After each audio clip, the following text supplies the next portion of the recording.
Right, welcome back guys to another video, and what I've got for you today here is, as you can see behind me, a Mitsubishi Evo 8.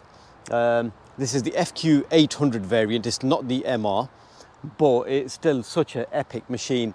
It's got a few mods done to it which I'll go through on the walkaround and on the drive, and this the usual stuff. We'll take it for a spin and just to give you guys a feel what it's all about.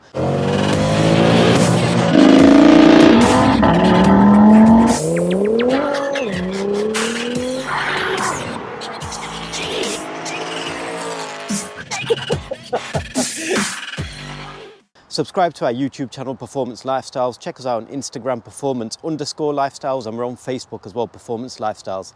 Yeah, check us out. And if you'd like your car featured on the channel, drop us an email or contact us through any one of our social media accounts. And our email address is in the description, and it is pflifestyle@hotmail.com. I always seem to forget this email address for some reason. But yeah, for today, we've got this 400 horsepower Evo 8. So we'll go for a walk around, then we'll go for a drive. Let's check this out.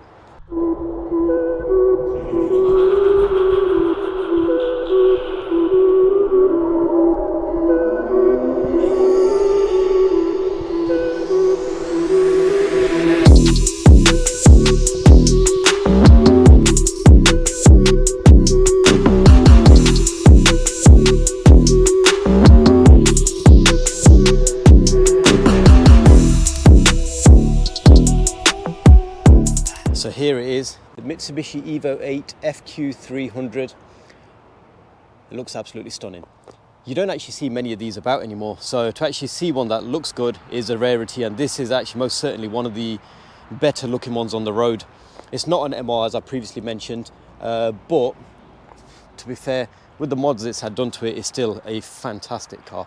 It's still a very, very good car. I'm a big Evo fan, yeah, but it's I just can't justify paying the prices that some of these cars fetch at the moment, whereas because I need something a bit more family friendly and not as Asbo-ish. Every time you drive one of these, it's like people just want to try and race you, and that's not something I want. When you got your kids in the car, it's stuff, but well, not what I want anyway. But it's yeah, it's a beauty. It's a beauty, as you can see here. It's got Evo 10 alloy wheels, which a lot of pre-Evo 10s actually did have as an upgrade. People just fitted them because they look quite nice. It's got teen coilover suspension, performance friction brakes, 808 Yokohama tyres, carbon fibre side skirt extensions, some carbon fibre venti thing on the wing, and FQ300 stated on the door. Now this is a UK car. I believe all these Evos were imported by Mitsubishi from new anyway, so, and the FQ cars are the UK sort of cars, but nobody actually knows what the FQ stands for. But what a lot of people did say, and especially like Jeremy Clarkson on Top Gear when these were new, they stand for effing quick. That's just a street term. That's not what it actually stands for. No idea what it really stands for, but yeah, they are effing quick. And yeah, so back to this one, carbon fibre rally art mirrors, whether they're genuine or not, I'm not too sure. Carbon fibre bonnet grille. It's just a beautiful looking car, absolutely beautiful looking car. It's got the carbon rear spats as well, carbon fibre rear blade. So as you can see, these things are littered with carbon fibre, and it's got the carbon vortex generator as well. So the interior is fairly bog standard.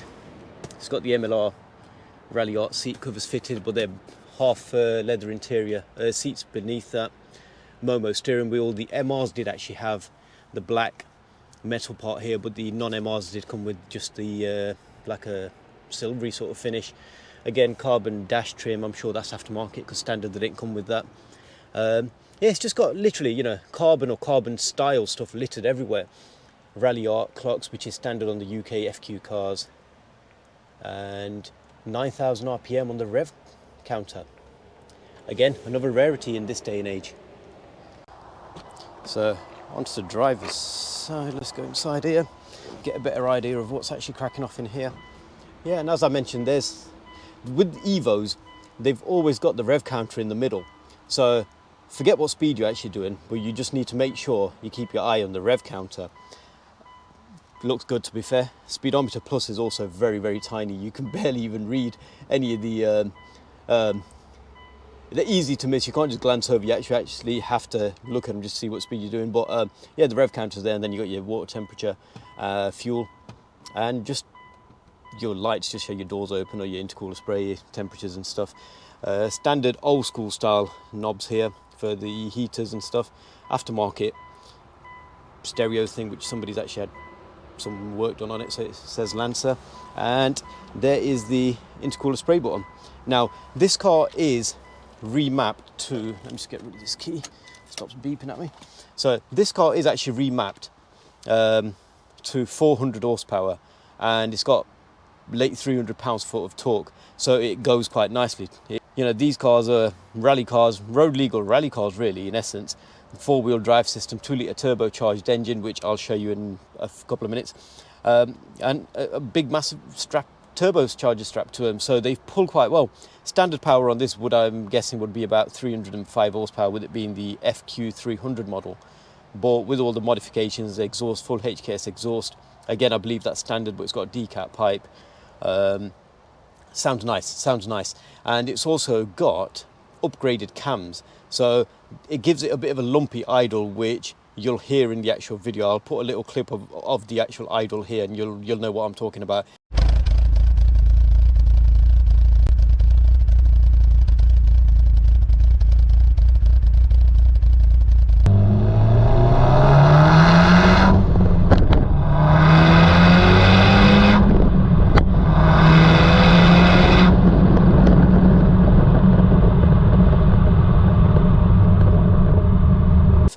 A lot of people not really into this sort of thing. You hear it, they actually think something wrong with your car, mate. It's not running right, you need to get it checked out. But no, this is what a lot of upgraded aftermarket camshafts do. I can't remember the exact name of the cams, but they're upgraded aftermarket ones, and they do sound very, very good.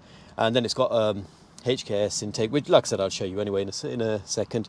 But overall, I mean, if you're after comfort, if you're after something with mod cons, then an Evo is probably not the car for you. But if you're after something just raw, fun, powerful, presence on the road, which these cars most certainly have, you can't go wrong. Honestly, Evos are fantastic cars, absolutely fantastic cars. And also this actually has, these mirrors are actually very, very good looking mirrors, and that's probably about where it ends. To actually look out of these, they're a pain in the backside. They remind me of the E36 M3 mirrors. They were very good to look at, you know, them stubby ones on the two stalks. But to actually look out of, they were a pain in the backside. So you've always looking over your shoulder and stuff, and even sometimes opening the doors just to see whereabouts you are. But they're a good looking mirror. Aesthetically, they look good. So that's all that matters when you're cruising along, and you don't really need them anyway then after that. So we'll check you, well, I'll show you under the bonnet. So here it is. The legendary 4G63 engine, 2-litre engine with a nice healthy sized turbocharger strapped to it, HKS intake pipe, HKS filter. This is a 5-speed car as well, so it's the stronger 5-speed box. It's got a few catch cans on it and a clear cam belt cover, and the camshafts, they're the pulleys for the cams, but the cams, yeah, you can't really see them. And it's also got a coil on plug kit, Tom Eye oil cap, which was quite hot, and strut brace. And again, there's the coilovers. It's got the electronic dampening on the actual coilovers, so you can adjust the actual stiffness of them and stuff. And it's just a beautiful sort of car, to be fair. These engines, you know, in this day and age, in 2021, you know, a 2-litre turbo, you do get them producing a lot of power. But back in the days when these first come out, I mean, bearing in mind, these were, the 4G63 was present in the Evo 5s and 4s and stuff, even though the 4s did suffer from crank walk, so let's go for a 5. And even in the Evo 5s from 1998, so they were producing 300 horsepower out of a standard 2-litre turbocharged engine, which wasn't really heard of. Hence why these got such a awesome reputation and a brutal reputation, because they were fast, very fast. Your German manufacturers at the time were, you know, 2-litre turbos were producing, if you were lucky, you got 200, maybe 210, 15 horsepower. But when it come to one of these from that sort of era, and they were, on paper, they were down as 276, but as most people know, it was just like an agreement with authorities or something, just to say that we're not bringing anything over with more than 276 horsepower. but they did have a lot more than 276, especially with the likes of the Nissan GTRs and stuff. So yeah, when these come over as standard form, you know, they were late 200s to 300 horsepower. So it's an achievement, to be fair, very, very much so. And then since then, I think it was the A45 AMG that produced 350 odd horsepower from a 2-litre turbo, and everybody hyped about it, like, ooh, 2-litre turbo and 350 horsepower. But hello everybody, Mitsubishi have been doing that for a long time, long time. So what we'll do is we'll go for a little drive in this thing now, and you'll know exactly what I mean. It sounds absolutely awesome. It drives quite nice. It's got an aftermarket clutch, which is a bit of a, yeah, it's a bit stiff, but I'm sure it'll be fine. You'll get to see on the drive a bit of juddering and stuff, but that's mine. That's standard stuff for the clutch. But yeah, we'll go for a little drive, just give you guys a feel of what it's all about, and then we'll conclude the video. I hope you enjoy the content, guys. We've got plenty of videos uploaded on our channel already, so please do check them out. Anything JDM, Germans, and just performance cars in general. And we will even start looking at performance-ish style diesels and stuff. So yeah, just keep a lookout for that as well. We just want to broaden the horizon a little bit, just to get hold of more stuff, because we've been offered a couple of diesel sort of cars, and yeah, we'll give them a try, you know, give them a shot.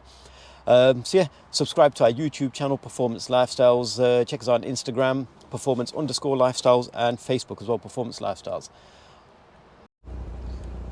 So the ACD thing, the AYC thing that I was talking about, the button here, the ACD, Active Center Differential.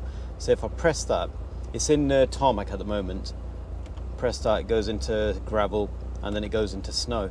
And these are things, like I said, I've never really noticed a massive amount of difference, but I've never probably pushed them enough to actually notice the change. But if all the three of your lights come on together at one point, then you know you've got a problem with the AYC pump, which usually is one solenoid, maybe two, and if all three are gone, then you're looking around, you know, anything £700-800, maybe a touch more. Not really. I haven't had one done for many years. I had one on my previous Evo a long time ago, and that cost me probably about £600-700. But that was only one or two solenoids. So if the whole pump needs doing, I'm sure it's about 4 figures.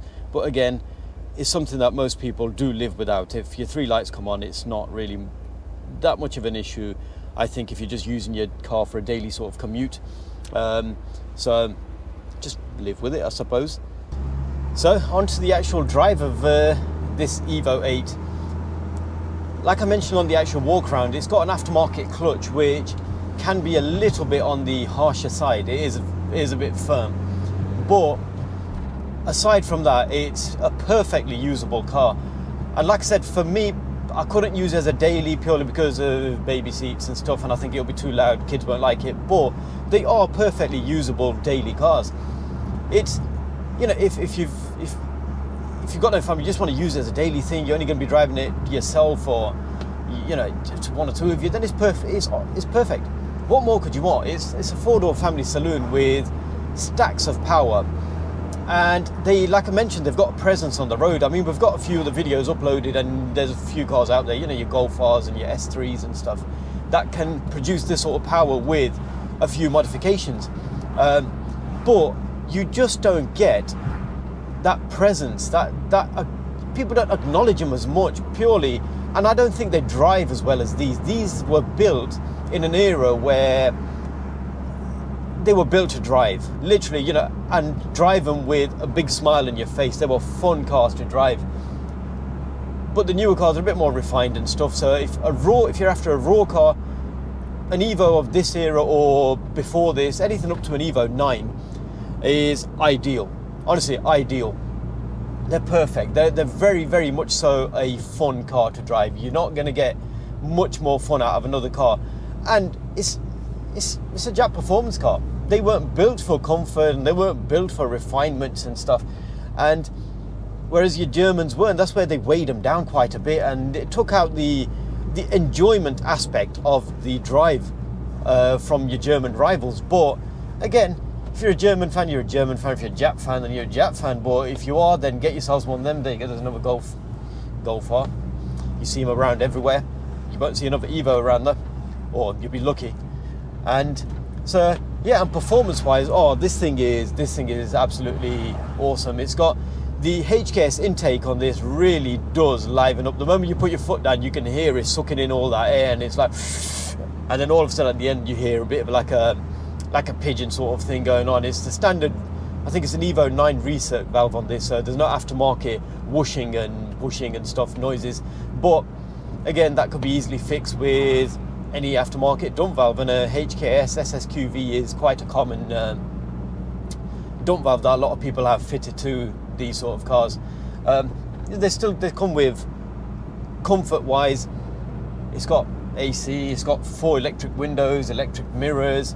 They won't fold now because they've been replaced with these little rally R things that look good but don't actually, you can't really see much out of them. But yeah, they've got everything, you know, that you could want. Xenon headlights. None of this auto lights or auto wiper business type. These again were from an era that they didn't really make them. I know your Germans did, but these never. And then at the end of it, you hear it dumping all that air, and it almost sounds like a dump valve, but it's not. It's oh, these are good cars. Very, very good cars. I'll see if I get a bit of a chance to open it up. And I've even got a DRAGGY with me again, so we'll see if we can get 0 to 60s. I'm not going to launch it silly sort of thing. So, and with it being a manual, it's not going to be as quick as, I mean, we've got the Golf R up on our channel. That was the first car I've ever driven launched, so to say, and it come back with 3.66 seconds. Now I don't think this will beat that. This will be more around the 5-second mark, but again, it's a manual and it's more fun to drive. That I must say, more fun to drive. It's also got pops and bangs, and I'm sure it'll probably spit a flame or two as well. So here, I'll give you a little bit now.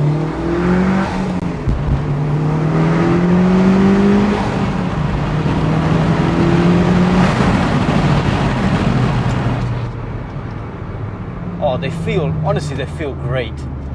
And these brakes are quite sharp. I think it's got performance frictions on it, and it's...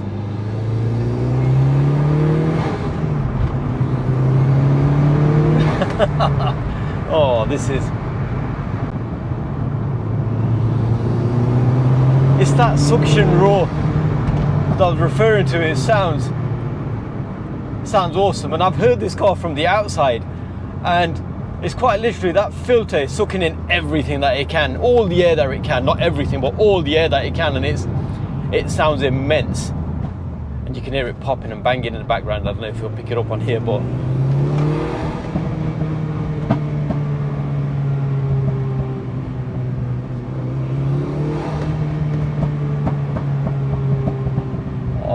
it sounds very good.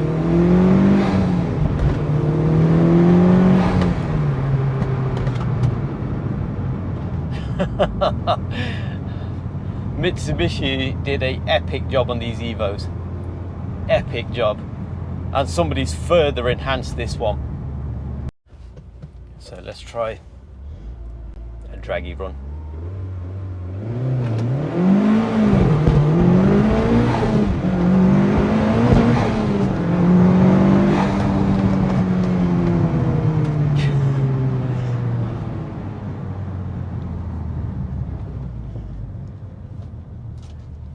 See, that was 5.9 seconds. I think it could have been done better, but I don't want to try it again, especially because it's not my car. But I think 5 seconds is achievable. I think I messed it up right at the beginning, but still, I think it's just an epic sort of car. You could drive this thing around all day. Well, I could, as long as somebody else puts fuel in it. And just listening to that whooshing and that popping, and we have actually got a video up on our channel of an Evo 10 and a Evo 8 MR. So please do feel free to check them out. And them videos, them cars, should I say, the 10 I didn't like. It was an SST automatic. But the Evo 8 MR was actually very good. It had an aftermarket ECU, if I remember correctly, and it just sounded very good. But this thing is actually, it gets a thumbs up from me. Now onto the handling of this car. Like I said, it's fitted with a set of teen, I think it is, coilovers. The rest of it is stock. There's no aftermarket anti-roll bars or nothing like that at all. But it has got a working AYC system, ACD system. So handling is very, very sharp. Steering is the best thing on these. Honestly, you get normal cars, you drive them, you turn the wheel a little bit, and then the car starts to turn. But on an Evo, or on a Evo, you kind of like, what's this DPD driver doing? Yeah, on an Evo, you kind of like, it's pinpoint accurate. You turn the wheel slightly like that and the car's gone. And handling, it makes it feel so good, so good. And don't get me wrong, they handle extremely well, especially on the limits. The car is far more capable than most of its drivers. I say most. I don't want to get, offend anybody, should I say. But to most drivers, even myself, the car is far more capable than my abilities. And it just goes to show these things are immense. I mean, it's a road legal rally car for the roads, and what more do you want? Running costs on these, again, they're not cheap to run no more. They never were, but even more so now, purely because of the fact that they're getting on a bit. So just get yourselves a decent one. The common problems with these cars, again, apart from the AYC, is rust, especially if it's a UK car, been here all its life. This actually is a fairly tidy car, You do get some of them that have had a lot of rot on the underside and massive holes and stuff. You want to avoid them like the plague. But if it's got a little bit that just needs tidying up, then why not? Their prices are rocketing up, and you can see why. I've always said the prices of these cars just goes to show how good they are. Because cars that were really, really pants, yeah, they went up a little bit from the usual, sort of prices that they were at a few years ago, but then they get to a point where they just drop off and they nosedive. Evos, I don't think they're going to be nosediving. It's an Evo at the end of the day. You ask any petrol head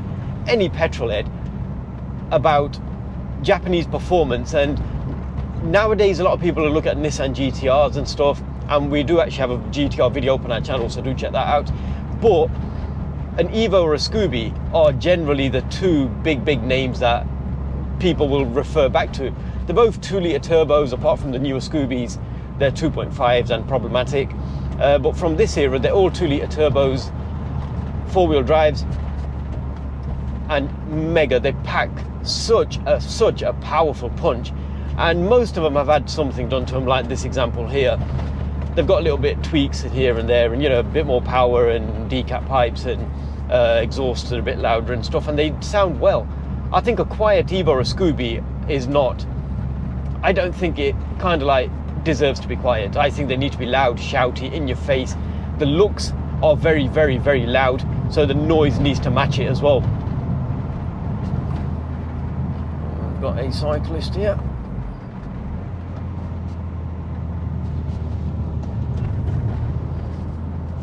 And narrow country lane, so you don't even know if it's safe to. Now, if that was popping and banging, that would have scared the living daylights out of that cyclist. I remember I drove a car many years ago, and that thing was loud, like extremely loud. It was another Evo, and you'd scare the living daylights out of people that you were passing. Honestly, you would scare the living daylights out of them. But you can see why as well, because they do make you jump, especially when they let off a big, massive bang as they're driving past you. Very antisociable, yes, indeed, but very much fun, much so fun.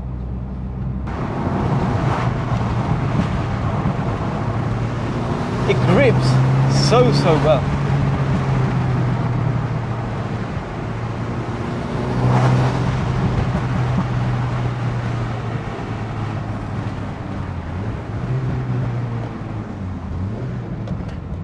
Honestly, these things grip absolutely.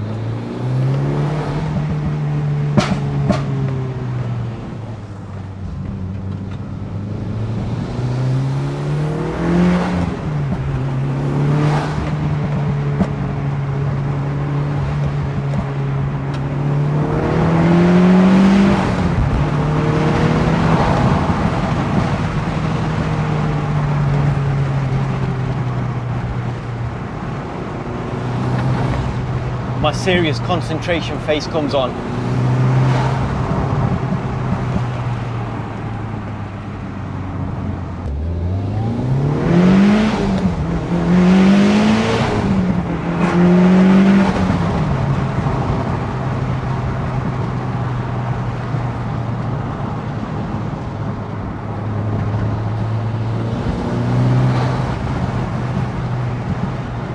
Honestly, this car is so fun to drive, and then it pops at you.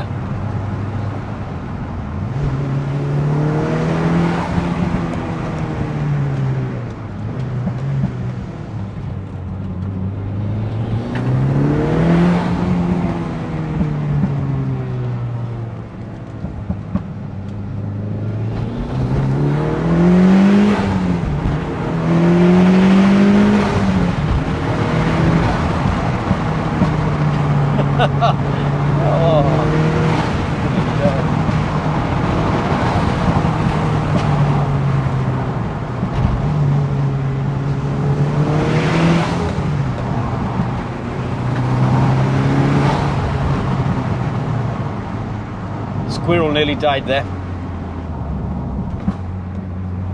Oh, let's go back to. But honestly, this is what I mean about these things. You can drive them. I mean, if it's my own car and stuff, you'll drive it a bit harder. But even there, you know, 5,000 RPM, it's plentiful. You don't really need to be doing any more than that around the streets and stuff. But I'd love to actually get one of these on a track, just to see what it'll be like. What it'll be all about. So then folks, thank you very much for watching the video. It was just a bit more of just a little drive in this thing. There's nothing really too in depth. But yeah, like I said, thank you very much for watching the video, guys. Subscribe to our YouTube channel, Performance Lifestyles. Check us out on Instagram as well, performance_lifestyles, and Facebook as well, Performance Lifestyles. We're still growing, but we're still trying to be as consistent as we possibly can do and provide you content. So like I mentioned, if you've got a car that you'd like featured on the channel, please do drop us an email at pflifestyle@hotmail.com, and we'll be more than happy to accommodate. Hit us up and we can just, we can make some arrangements and get your car featured on the channel. Nothing formal, just like a little video, I suppose. So yeah, again, thanks for all the help, guys, for helping us grow, and continue to help us grow. And we will catch you on the next one. So stay safe, people. And as mentioned, we'll catch you on the next video.